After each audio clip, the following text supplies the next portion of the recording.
Starting in the middle of one edge, so here's my corner. We're gonna get to the middle. This is a king size, so it's pretty huge. Starting in the middle of one side of your quilt, you're gonna align the raw edge of your binding with the raw edge of the quilt. You want to leave about a 10-inch tail so that when we connect, once we get all the way around, we're going to connect it so that it'll be almost like an invisible seam. You won't be able to tell where it starts and where it stops.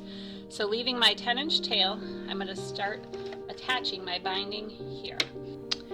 Now join the two binding tails. So if you look, we have our gap here where we left open there, it's not stitched. So we have our shorter tail we're going to lay down first. Then this long tail that's still all attached, because I made a little more than I need. I'd rather make too much than not enough. So that's going to overlap the top. And I know this is a little hard to see with black, but that's the color this customer would like on there. So we're going to see what we can do to show you how to complete this. So I'm working roughly in the center of where that gap is.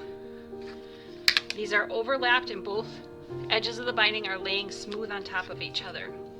So then I want to take my ruler. It's 2.5 inches wide.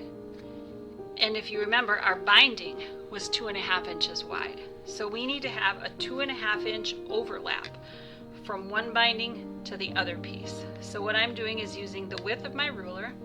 I'm putting one of the lines on the ruler to make sure I'm sitting straight and I'm not crooked and cockeyed. So that is straight on the line. And now this side, there's the big long tail. So I want to draw a line all the way across that tail. That's going to be a cut line. We're going to cut there. This side is attached. So we're going to just make a mark within our 1/4 inch seam allowance. It's just a reference point for us. So then we flip this part of the binding out of the way so that we can mark the bottom layer. So now this side is attached. So I'm going to mark just within the seam allowance. Oops, sorry, you can't see with my hand in the way. So I'm going to mark within the seam allowance.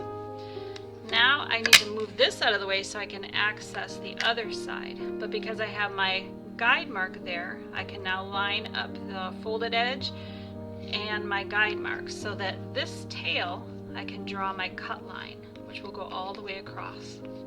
So if it's a loose tail, that's the cut side. If it's attached to the quilt, that is the mark within the seam allowance. So once you have those marked, you're going to go ahead and just double check and make sure, yep, that looks like I have a 2.5 inch overlap. So I'm going to snip these off on the cut line. So now we want to make sure that everything is laying smooth and nothing is all twisted. If you got it all twisted up, you're going to have a nightmare once we attach these. So again, make sure everything is smooth. And then I open mine up so that right sides are touching. So again, all I did was peel the 2 layers back and make sure those right sides are touching. And then I pinch the inner layer together and open it all the way. That way I don't get anything twisted.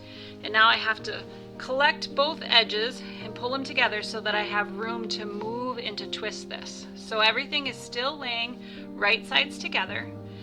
And now I just want to turn the top side a 1/4 inch so that it is forming an L. Kind of like when we created our binding and we joined one strip next to the other, we had to tip them so that it forms this L shape.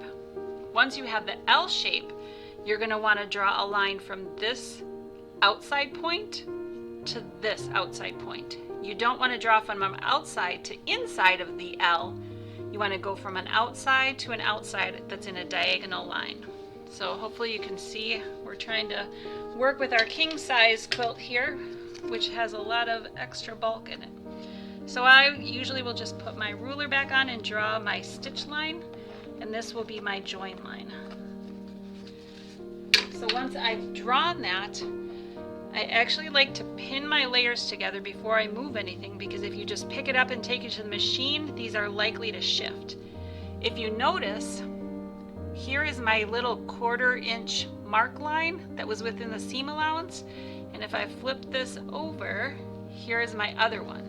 So the binding is laying right on those lines, and that's a guide just to help make sure that you get everything positioned properly, so when you open this up it'll be nice and smooth and straight.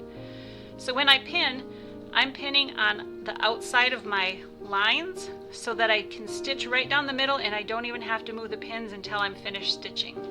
So let's take this to the machine, stitch it, and then we'll be right back.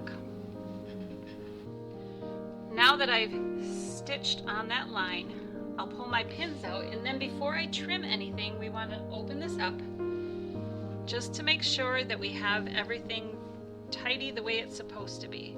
So we'll come back and trim those, but I'm just checking to see, is everything going to lay nice and flat? And as you can see, it lays flat. So we did it correctly. If you didn't do it correctly, this would be the time that you could rip this seam out and you could adjust everything so that it will lay smoothly. So that's why I like to check everything lays smooth before I trim this. So now that it is good and we've tested it, we can trim off all the excess, leaving about 1/4 of an inch on there. And so rather than drag this over to the iron, I will just gently pull this open, and I will finger press that seam flat, and then I will tuck it in and finish stitching this all the way down to the quilt.